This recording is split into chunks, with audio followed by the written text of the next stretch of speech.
What's up, everybody? And today we are reacting to US Marines witness paranormal event in Afghanistan, observation post rock.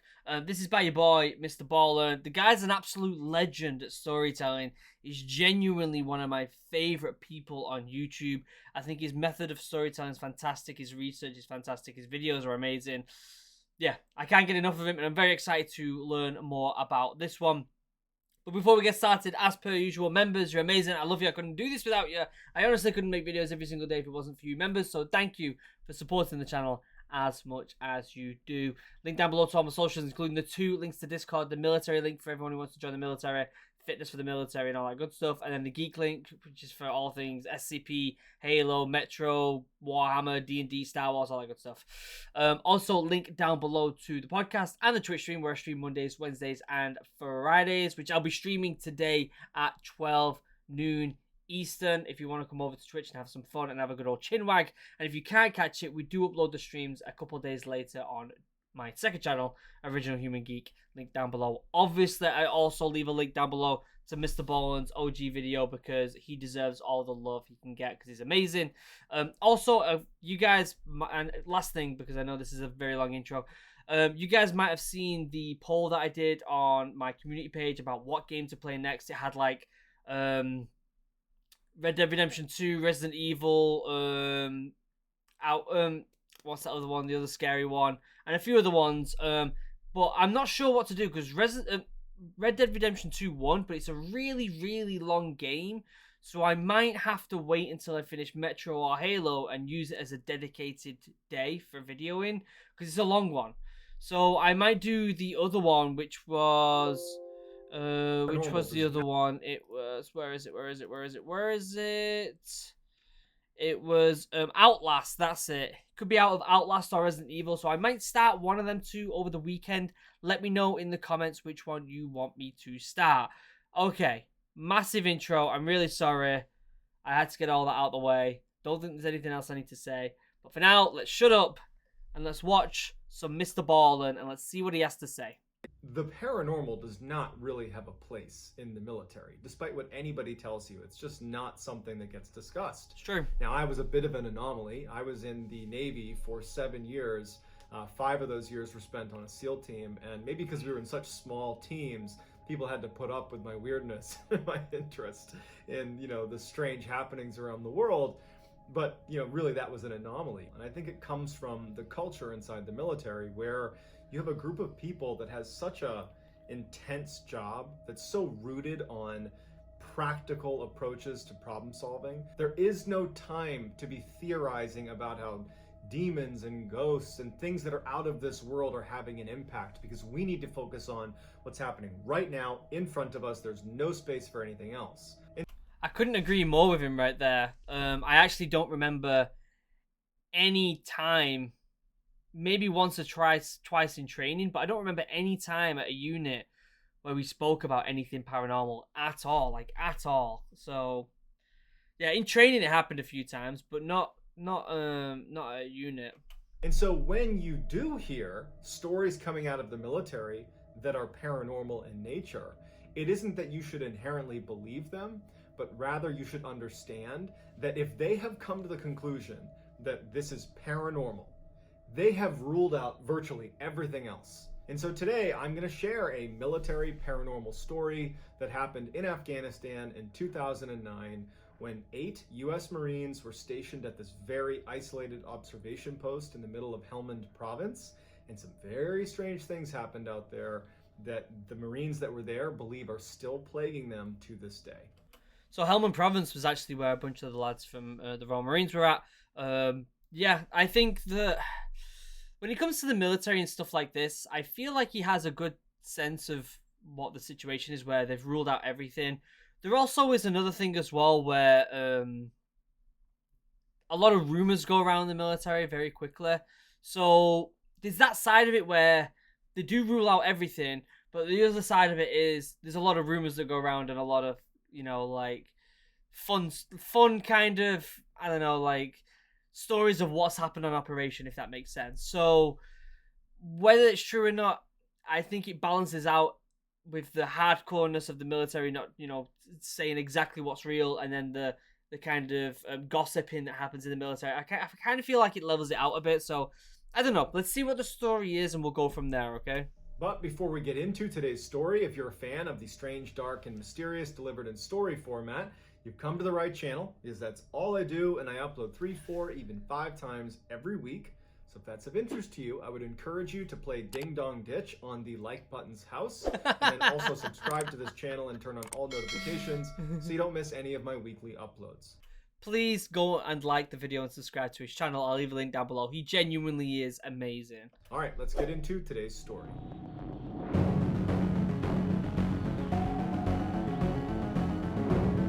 It's a cool intro. I like that intro. In June of 2009, U.S. and NATO forces surged into Afghanistan. Troop numbers escalated dramatically in preparation for this massive offensive against the Taliban. During this surge, a very small team of Marines, 8 Marines, were given a mission to go to an observation post in Helmand province where a group of British soldiers were stationed at the time. An observation... There was a lot of our lads in Helmand province. That was the place. In fact, that was where 40 Commando was. When 4-5 went, when I was going to go with them, we went somewhere else, actually. Well, they went somewhere else. I didn't go with them. I can't remember what it was called, but it wasn't Helmand province. They went outside of that place. But Helmand province was the place where the Royal Marines pretty much went for the majority of the time.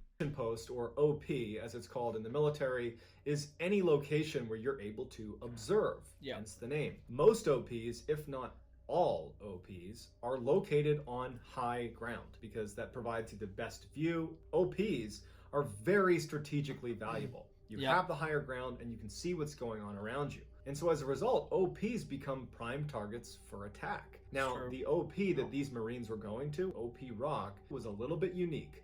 It was strategically very important, but it didn't really have the higher ground. All around it were other large pieces of terrain, which meant if you poke your head up for too long, you might get shot from a sniper on the mountain. And so OP Rock was like a very dangerous and isolated place to be. Not to mention laughably small and had almost no amenities. It was basically a couple of HESCO barriers, those big brown squares that get filled with sand and dirt. Oh, yeah. And then, not even cots. They slept literally on the ground on sleeping pads and a couple of ghillie tents overhead. That was about it. And so these... I actually have heard some really, really crazy stories about OPs in the military where lads in Recce Troop in the Royal Marines would literally dig like part of the top of the hill off, put in an OP and then bury it so that they can stay in there for a long period. Like, I've heard some crazy stories, whether they're true or not, I don't know, but I have heard some crazy stories. And you also learn about OPs in training. You have to do quite a few of them on Final X, and they really are valuable to the military. It makes me wonder how valuable they are now that we've got like drones and stuff and they're more common. I'm sure they're still very prominent though. Marines were going to be there for 60 days, where they were not going to be able to go anywhere. They were just isolated and stuck on this tiny little wasteland in the middle of Afghanistan. The 8 Marines were led by Sergeant Green, and his second in command was Corporal Lena. The other 6 junior Marines were Zolik, Hoyt, Wilson, Parker, Smith, and Gibbs. It's nice that he knows the names. Giving the names makes it feel a bit more legit, doesn't it? This story, like it's actually a bit more personal now that it's give the names. Vehicles all the way through the snaking pass. They get to OP Rock, and the British soldiers are there anxiously waiting for them. Normally, anytime you turn over with any other unit, you do something called turnover operations, where because you're new to the area, you want to go out and do like a presence patrol or something to get a feel for the area with the people who have been there, to kind of give you a lay of the land and say, hey, look out for this area. We think there's IEDs over there. Remember, if you're over here, you're in plain sight of the enemy. They can shoot you. But when they got there, the British were so anxious to leave. They did not do turnover ops. The British just looked totally weathered and beaten down and ragged, like they'd been fighting at OP Rock for decades. But they'd only been there for 60 days. The same amount of time that these Marines are about to be there. And before they leave, one of the... Were they paras then? They certainly look like paras, didn't they? Oh, they've got the para flag. They've got the wings. I don't really know what that badge is on the shoulder, though, with like the eagle thing. I don't really know what that is. For 60 days, the same amount of time that these Marines are about to be there. And before they leave, one of the British soldiers turns and says, "Hey, just so you know, if you dig anything up here, just put it back." And the Marines look at him like, "What are you talking about?" And he doesn't elaborate. He just says again, "If you dig anything up, just put it back. Trust me." So that night, the men have That's so creepy. That is so creepy. settled into their new home for the next 60 days. And the way it works on any base in the world, but certainly in a war zone, is there's always someone manning a guard post. And so the first night, it happened to be Corporal Lena's turn to be on watch. Corporal Lena is the second in command of these 8 Marines. And he was up in the guard tower, and you got to put yourself in his mind, okay? Even if you've never been to Afghanistan, just imagine being out in the middle of nowhere. Yeah. Like in the middle of a mountainous desert with no village, no people, no anything. But at the same time, That's him. Out in Afghan. 2013, okay. So he was out there when 40 Commando was out there on Herrick 12, I'm pretty sure. Was that 2013? I think it was. Was it 2013 that we were on Herrick 12? No, of course it's not. What am I talking about? No, because I left in 2012. They were on Herrick 12 in 2010. And 4-5 Commando was on Herrick 14 in 2011? I can't remember. It's been a while. You are hanging it out there. You are totally exposed. There are people in the mountains around you that want to kill you, for sure. Yeah. And it's you and 7 other sleeping people right in your little tiny OP. All you got is a radio where you can call back to your main base that's far enough away that if something bad happened, you better hope that 1, you can get through to them, and 2, they can get over here as quickly as they can. And the great fear when you're in these remote locations is that you're going to get ambushed. There's so many stories about these complex attacks being launched on these small little outposts where all of a sudden groups like these 8 Marines just get totally overrun by the Taliban. So it's a terrifying thing. When I was in the reason for it is exactly what he said, is the really valuable places of operation. It's a really, really valuable asset for any military to have eyes on around ground on some of the highest ground in the area. So I get it. I get why these attacks happen. Afghanistan, I didn't stand all that much guard duty, but when I did, you know, you're up in the shack and you're kind of looking out into this like vast expanse of kind of nothingness, and you're wondering like, are people watching me right now?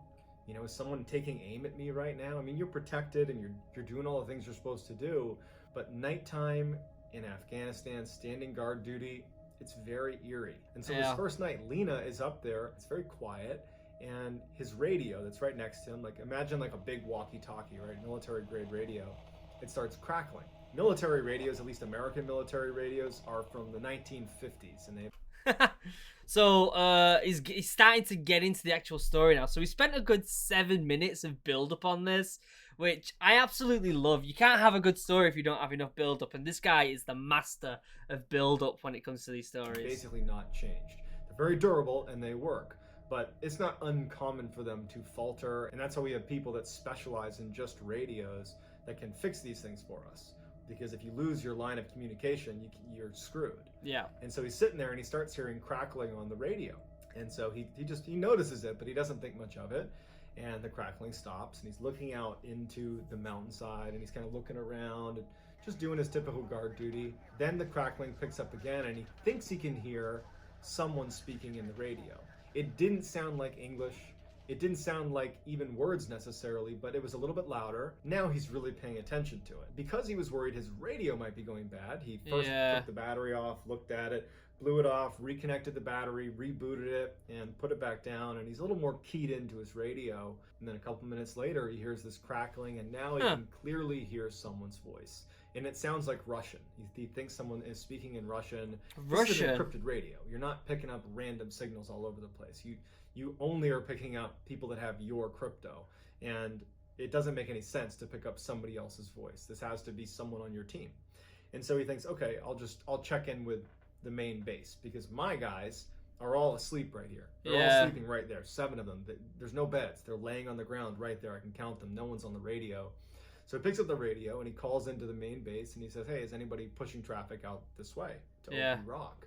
And like right away, they get a response from the main base that says, no, we're not pushing or receiving traffic. Lena's not. Okay, so there's your first incident of something weird happening. Russian. If it's something paranormal, the Russians were in Afghan before the British and Americans were. They were in Afghan, what, back in the 90s, right? 90s or the 80s? I can't remember. I'm not very good with my history in Russian history, but they were out in Afghan way before we was. So if it's anything paranormal, it could be dead Russians. Who knows? Terrified about this, but he's like, okay, there's something going on with the radio. The crackling and gurgling and weird sounds would persist throughout the night to the point where the next morning, when the next guard came on duty, he said, hey, I think there's something strange going on with the radio. You should probably go switch it out and get somebody else's radio while you're up here. Lena's relieved of guard duty, and he goes down to check on the other Marines. And at this point, everybody's awake, and, you know, it's the start of their first full day at OP Rock. Right. And because they have nothing else to do besides defend it, they start taking stock of how well fortified is it, what are some ways that we can improve this place. Legend has it, this was the last time he wore this hat correctly. Mr. Ballen. 2014 in Afghan, so he was either there over the new year or he was out there multiple. I'm sure he was out there plenty of times in Afghan, but still. And they notice that there's a trench dug around the inside of OP Rock, basically right up against the Hescos, that allows anyone to stand and not be jutting out of the OP and run the risk of getting shot by a sniper. And they're looking at it and they're thinking to themselves, it's not deep enough. It's maybe a couple feet down. You're certainly not going to be able to stand on this trench. You'll totally be exposed.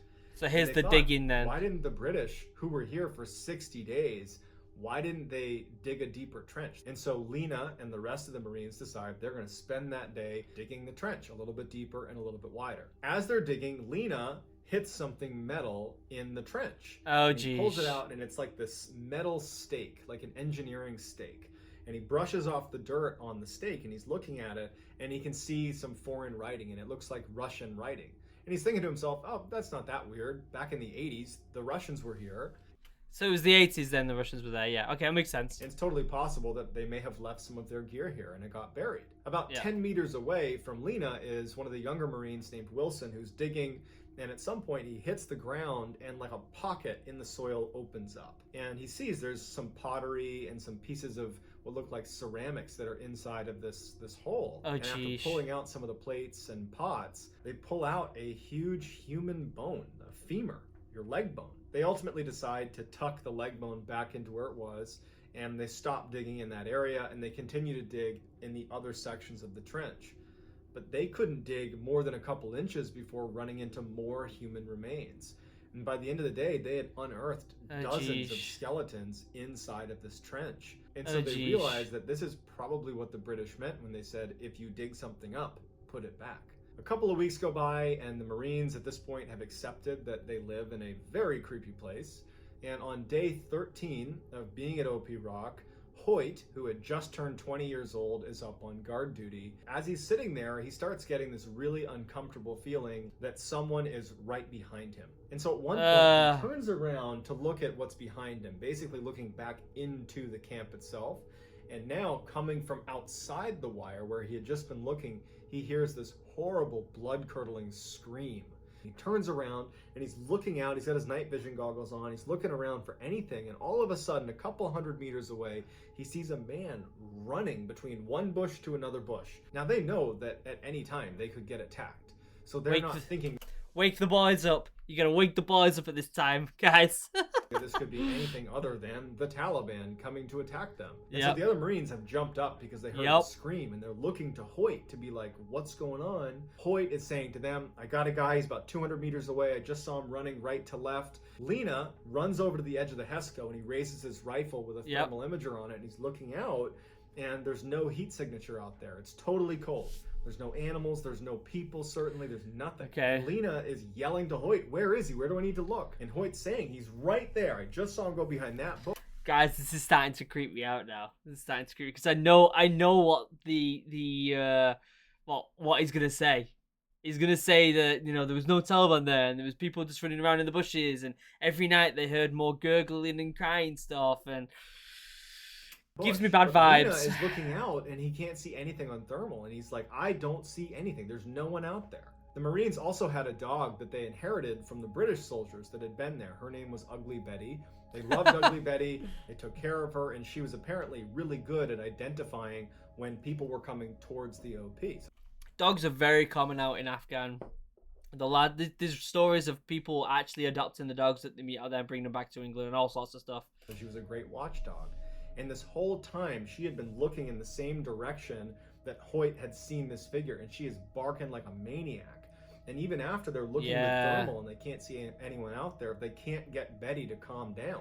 She's completely transfixed on the area where Hoyt had seen this figure. So for the rest of the night, the Marines are totally on guard, anticipating at any moment that they're going to get attacked. Someone's going to take a shot, they're going to throw a grenade in, because we lost this guy who was right there in front of us. So eventually, the next day, when they didn't get attacked, they just kind of said, okay, and they moved on and just figured it was an anomaly. Another couple of weeks later on... Well, I'm sure they didn't think, if this was real, I'm sure they didn't think it was an anomaly. I'm sure they were like, okay, well, someone's probably keeping an eye on us. We should just be a little bit more vigilant, you know? Like, at the end of the day, someone is keeping eyes on. They're in the area. Be more, you know, be ready, basically, for anything. On day 26, Zolik, who's another one of the younger Marines, was on guard duty, and it was really hot. He remembers even taking his helmet off because he was sweating so bad. And then at some point, while he's just looking out into the vast open nothingness, he said that the temperature dropped inside of the shack dramatically. So much so that he actually felt cold. There was no breeze, there was no reason for it to be getting cold. And as he's thinking to himself, like, is there a storm coming in or a cold front coming in? He starts feeling like someone's standing behind him. He's looking over his shoulder and no one's there. He's in this tiny little shack. And he's feeling creeped out, and all of a sudden he starts hearing whispering from behind him. Not on the radio, but like in the shack with him. Why has he got that little bit of whispering in his video? It creeps me out big time. And he keeps turning around and he keeps thinking, like, am I hearing things? Am I losing my mind? And he starts hearing footsteps on the roof of his shack. And that's when he thinks, oh, Smith, who was the kind of class clown of the group, is playing a joke on me. He must be whispering outside. I bet he climbed up on top and he's screwing with me. So he jumps out of the shack and looks up, expecting to see Smith standing on the roof of the guard shack. But no one's on the guard shack. At this point, Zolik's pretty spooked. He does a quick search on either side of the guard shack, thinking maybe Smith is there, but no one's there. And then he turns around and, of course, sees that the other 7 Marines are all asleep. So it wasn't Smith, it wasn't any of his teammates. At this point, he goes back in the shack and he raises his rifle and he's looking through his thermal. He should have woke everyone up. Said, I heard someone on top of the shack. I know it's a pain in the ass waking people up, but he heard someone. And that's dangerous. Thermal scope. So any human would light up like a Christmas tree if you saw them on a thermal. And he's scanning outside all around thinking, did I hear someone who's out there? Because they had that weird run-in 2 weeks earlier with that random person that they could never find. He's thinking maybe there's somebody else out here. And as he's scanning, he sees a man standing a couple hundred meters away with his fists raised like this. Zolik was so caught off guard from the way he was standing that he actually lowered his rifle to look because the moon was pretty bright, the illumination was pretty good, and he looked, he couldn't really see him again, so he brought his rifle back up, and now through his thermal, the figure was gone. Zolik in interviews has admitted that he was really stressed out about being at OP Rock. He was really down. I think of all the Marines there, he was depressed. He did not want to be there. He felt like he was experiencing real combat fatigue, and he thought at this moment that he's losing his mind between the whispering and the footsteps on the roof and seeing this person with his fist raised. And so instead of telling people that he had potentially just seen this person out along the perimeter of their OP, he started to convince himself that you're just losing your mind. You're stressed and you're hallucinating. You just gotta calm down. For the rest of the night, he would not see the figure on his thermal or anybody out there, but he would hear whispering behind him. He kept hearing footsteps on the roof, but he would go out and no one would be there. So by the time the sun came up, he really thought that he was kind of losing his mind. That's so creepy. That's so creepy, guys. I don't know how I feel about this because so far everything he said is plausible, right? Everything kind of, it's not like, sometimes when people tell you a ghost story, it's like it's too much, and you're like, yeah, whatever. I don't really believe that. But this it's so subtle for now that it's really believable. And so he went to his leadership, Sergeant Green and Corporal Lena, and he told them about what had happened the night before, about, you know, seeing the figure that had disappeared and hearing these whispers and the footsteps. I mean, he really thought that he was losing it, and he requested to be transferred, and they granted it to him. And the other 7 Marines were really upset about that. They felt like he was kind of abandoning them, and they were really critical of the reason for him leaving. They're like, oh, you're just playing the crazy card. You're just making that up so you can leave this crappy place that we don't want to be here either. So they were not taking seriously what he claimed happened. They just believed he was using the crazy card to get out of being at OP Rock. Just a couple of days after Zolik's departure, Lena is on guard duty in that guard shack, and as he's looking out, Ugly Betty starts barking really aggressively towards the area that Lena is looking at. And so he raises his night vision goggles and he's scanning the mountainside looking for any sign of people that perhaps Ugly Betty has sensed. And he stops when he sees what he believes is a Taliban scout standing on the mountainside, who's pretty far away, a few hundred meters away, and he switches to his thermal scope to confirm that it's a person before he engages. And when he raises his thermal scope, there's nobody there. There's no heat signature anywhere. But Ugly Betty is still barking like a maniac in the direction of where this... Why is it that dogs can see all this weird stuff all the time? It's always dogs, right? Dogs are always the things that indicate that there's something weird going on first. I need to get myself a dog just in case, don't I? I really do. Potential scout was standing. And so Lena goes back to his night vision goggles like a second later, and he's looking, and he sees the same scout now about 100 meters closer to him. Way closer to him. Like impossible to cover that distance in that amount of time. He practically falls over when he sees it. He switches to his thermal and he's getting ready to engage, but there's nothing there. And this is all happening in a matter of seconds. He goes back to his NVGs and he's looking and there's nothing there. And as he's about to go to his thermal for one last look, he feels a tap on his shoulder, which he believes is going to be one of the other Marines that must have heard him frantically moving around the guard shack. And when he turns, there's no one there. There's no one anywhere near the shack. All 7 are asleep in the middle of the camp. At this point, Lena felt bad because he was critical of Zolik, who had left because he had heard voices and seen apparitions out in the distance. And here's Lena, the second in command of the group, having the exact same experience. But over the next 10 days, Hoyt, Smith, and Wilson would all have very similar experiences in that guard shack. And so far, I mean, there's a good 4 or 5 minutes left of this video right now, right? I kind of believe this. Like, I'm not going to lie. I'm not a huge person who believes in ghosts, even though we went ghost hunting recently. We videoed it for the channel. And I did get poked by something, which was really weird. And some other really weird stuff happened. But I'm still skeptical. I don't know why my mind's like that. I'm still skeptical.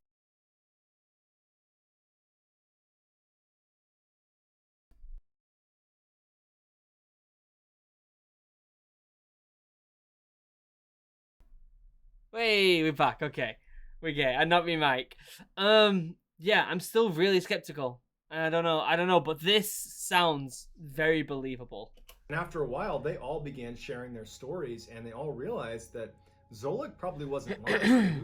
we were unfair to be critical of him because we've all experienced this now. Then on day 59, the day before they're scheduled to leave, all of their radios go dead. All of them. And Lena goes over to Gibbs, who is their comms guy, and he's like, what's going on? And Gibbs was like, I've been working on the radios this whole time we're here. I've changed nothing. They've always worked. Now, they did have a satellite phone, but it was an unreliable way to get in touch with reinforcements if you really needed it. They're pretty much isolated at this point, and they're all just sitting there, just hoping they can get through one more night without any problems. Wilson is the one actually in the guard shack, and then all of a sudden, machine gun fire opens up right outside of their base.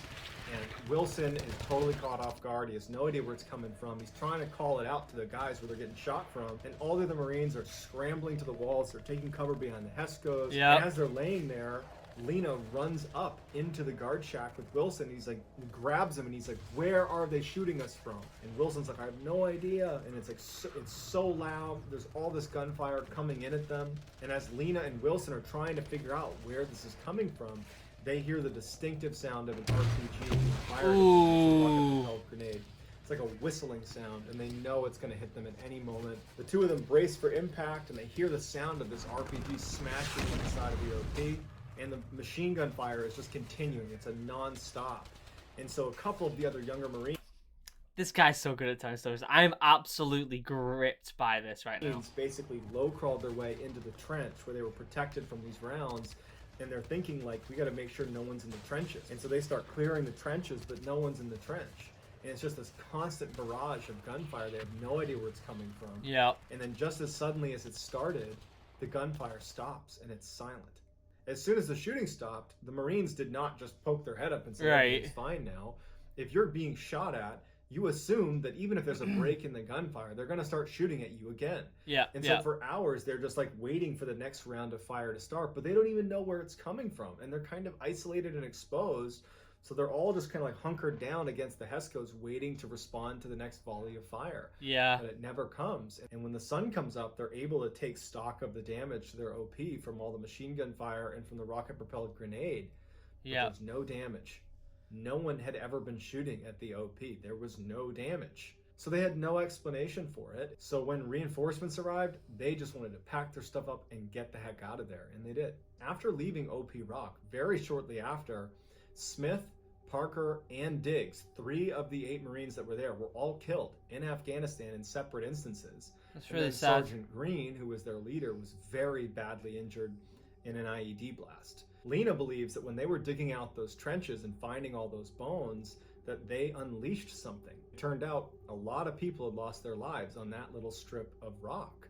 When the Russians invaded Afghanistan, they captured OP Rock and killed all of the Mujahideen that were located at OP Rock. Then the Taliban came in and they took back OP Rock from the Russians and killed all the Russians that were at OP Rock. So there's been a lot of death there. Americans came in and took back OP Rock from the Taliban, killing all the Taliban that were there. So you have all these people, probably dozens and dozens of people that at one point have been holding OP Rock, that had all been killed at OP Rock. And so Lena believes that it's only a matter of time before this curse that they unleashed comes back to get him. So I'd love to get your reaction. That's terrifying. What do you think happened at OP Rock?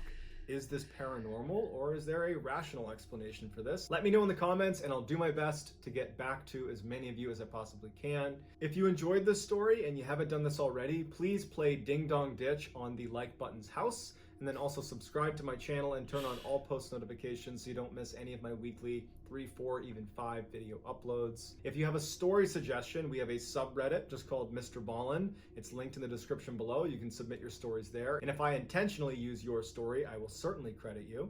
If you want to get in touch with me, you can direct message me on Instagram. My handle is JohnBallen416. I'm also very active on TikTok, where my handle is MrBallen. So whether I see you on Reddit, Instagram, TikTok, or here on YouTube, this guy's got all the socials. I'm just very thankful for your support, and until next time, guys, see ya. Alright guys, definitely 110% go over. I'll leave a link down below to his to this video. Go over there, subscribe, and all that good stuff, because he truly is the master at telling stories on YouTube, ghost stories on YouTube. Now, do I believe this story? This is probably the most believable one I've seen so far, if I'm honest with you, because I'm still very skeptical, but there isn't anything extreme in this. A few taps on the shoulder, which, like I said, I went ghost hunting recently. I did get tapped in the side, which was really weird. So I know that's possible. Obviously, a lot of people must have died on this mountain, on this rock. So there's more than enough chance to dig up remains. The story checks out with, you know, Russians being there in the 80s. Yeah, I don't know, guys. I believe this one. I really do. If you guys, what do you guys think? What do you guys think? Let me know in the comments down below. Do you guys believe it? I think this might be a good one. I think this might be my favorite one I've reacted of his video so far, because again, it's the most believable. Members, you're amazing. I love you. I couldn't do this without you. Links down below to my socials, including the 2 links to Discord, the military link, and the geek link. Also, link down below to my podcast and my Twitch stream, where I stream Mondays, Wednesdays, and Fridays. I am streaming today at 12 noon Eastern time. And also a link down below to my second channel, Original Human Geek, where we upload stuff like we recently did a Try Not to Laugh with my wife, which was hilarious. Go and check that out. Yeah, I'll see you over on Twitch, and I'll see you in the next video. Take it easy, everyone. I love you all. Have a wonderful day. Goodbye.